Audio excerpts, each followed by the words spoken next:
what's poppin', baby? You know who it is. It's the fucking bad man, aka the TV guide. Okay. Shit. I guess it's not very common that you find a black man that can tell you about the Golden Girls, but here we go. This is a show about old ass broads that move to Miami that wanna like still be young and like be wanted as women and stuff. It's understandable, you know what I'm saying? Once the well dries and all that, you know what I'm saying? You just wanna, you know what I mean? So we got on the left, we got Sophia. She's the mother of the next character. So Sophia, she is from Sicily. She always got these stories. She's a very good storyteller. She's very sassy, very snarky, sarcastic. I think she's my favorite character. So then next we have Dorothy. Dorothy is a divorced teacher. I think she teaches high school. She used to be married to this dude named Stanley. I guess Stanley got that he got that pie out because she went back to him a few times. Dorothy she got a very deep voice. You know what I'm saying? It's probably like the least feminine of them all in the sense of like, you know, stereotypical femininity or whatever. But like she's a good woman. Then we got Blanche. Blanche is I think she's from Georgia.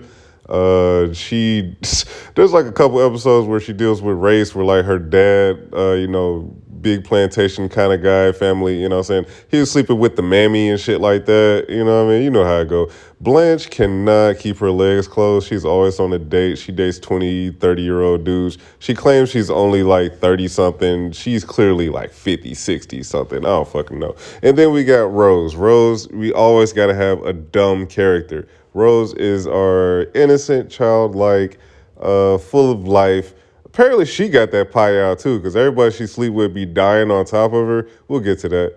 It's a really good show. So basically, Sophia is in a retirement home. Dorothy puts her there. Dorothy's looking for somewhere to live. Rose is the same. Something like, I think Blanche was like about to leave the crib, and then she ended up staying, and then they all, you know, become friends and eat cheesecake and talk about sex. Thank you for being a friend. I'm really envious about the relationship that women in general have across the world. You know what I mean? Like, it's just like they support each other no matter what. If we make a song about our homies, we're gay. And if you threw a party, invited everyone you knew, you would see the biggest gift would be from me, and the card attached would say, thank you for being a friend.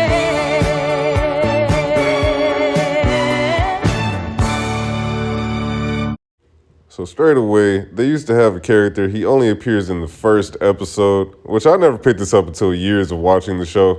They rarely show the pilot on syndication. But, you know, his name was Coco. He was like a maid, like butler kind of situation, you know what I'm saying? America is really obsessed with servitude and shit. But like, I guess because Sophia came from the retirement home, they kind of decided, well, shit, the women work enough, you know what I'm saying? And I'm glad for that because I can't imagine the show getting too far with yas, quid, yas, bitch, yas. Now, on paper, it looks crazy. Like a bunch of old women talking about getting it on. That sounds like a lonely night on Pornhub. But I guarantee you, it fucking works. All right. I can pick up a cue. Picture it. Sicily, 1912. A beautiful young peasant girl with clear olive skin meets an exciting but penniless Spanish artist. So Sophia always has a story. Sometimes it ties into the episode, sometimes it's just gobbledygook. But hey, it makes for good writing. It's a nice little recurring theme. You can always expect to be entertained by her stories. I really enjoy it. She's like your grandma or something like that, you know what I mean? She really, you know, help out the girls with being old as fuck. That peasant girl was me. And that painter was Pablo Picasso.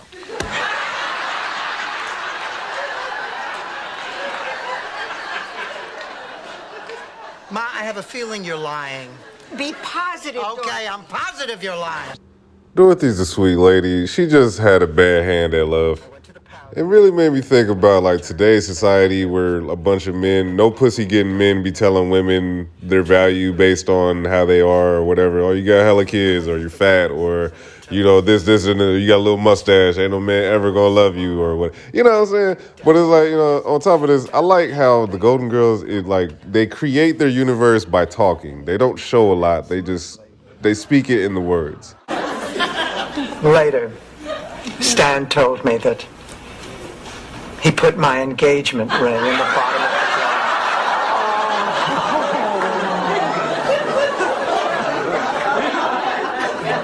It turned up 3 days later. They got a few running gags, like they talk at the table with Cheesecake about sex and life and stuff, and then Rose asks like a dumbass question each and every time, and it's met with sarcasm. Where'd it turn up, Dorothy? And they play the characters so well. Like, I really believe Rose is a dumbass in real life type shit. You know what I mean? Dorothy, her comedic timing, like, I really admire it, and the sarcasm. On the Home Shopping Network. It's like something that happened back in St. Olaf. Oh, Rose, stop. Rose, why is it when any one of us makes an observation, the first thing we hear from you is back in St. Olaf? So Rose got a thing, like, she's from a town in Minnesota called St. Olaf. And every time something happens, she got to tell a story of something crazy that happened. Sometimes it don't mean shit. Sometimes it's just like, what the fuck is you talking about? You know what I mean? And they really tired of hearing the stories. It's a good gag. Back in that town whose name you're tired of. Rose, is this another one of those Scandinavian Viking concoctions? Yes! It's called Gnurkenflirten cake. So she's like Scandinavian, Viking type. You know what I mean? I don't know if these words are real, but they're funny. Yeah, so one might say you brought Geflerkenerken into the 80s? Yes, but I'm not one to blow my own Vertuvenflügen. Shorty, stop playing. Back in the day, she could have blew my Vertugenfluge. You know what I'm saying? You know what I'm saying? So, like, women owning their sexuality scares men. But, man, an old woman doing it, nightmare. Your first kiss was in the rain. No, it was in the shower. Didn't wait for my wedding night, honey. I couldn't. I had these urges. So she's a really good actress, Rue McClanahan. She's not even Southern. She picked up this accent for the character. I think it works well. But yeah, like with this sexual liberation going on all fronts, it wasn't just the young girls. It was the old ladies too. And I think it was like big representation. Women needed to see this, I guess. The air thick with perfume, and me with Billy. Or Bobby. Yeah, Bobby. Yeah, it was Bobby. Or was it Ben? Oh, who knows? Anyway, it started with a B. And then there's like this weird recurring thing that I've noticed really across all media where like men don't know how to make women orgasm. Or women don't know how to be comfortable enough in their own bodies to get their own orgasms. You know how women are always like, oh, anything a man could do, I could do it better. It's like, well, go get your own nut, bitch. You did? You didn't? No. Oh, it was nice. I mean, being near Charlie was nice. But it was 5 years before I knew what made your eyes go back in your head. Honey, tell us what happened. Arnie. I slept with him. And? He died. So the way that Rose's husband dies, Charlie, he dies lit in the most lit way possible.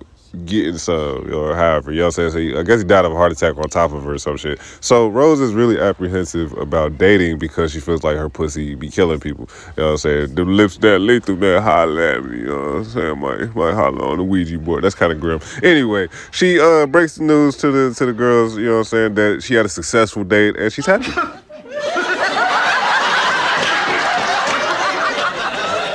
Arnie's fine. We had a wonderful time. Everything's terrific. I was only joking. So the way the Golden Girls ends, Dorothy takes back her ex-husband and gets married to him again and ships off or whatever, and then the rest of the women start a hotel with Don Cheadle and Cheech Marin for some fucking reason, and the spinoff, Golden Palace, it was dumb as fuck. It wasn't hidden. I think other than the witty references to like 80s pop culture and stuff, I think it's a timeless show. It doesn't age too bad. I mean, everyone kind of relates to it eventually. Go get some. You ain't doing nothing but drying up anyway. Man, like, comment, subscribe, all that bullshit. Peace.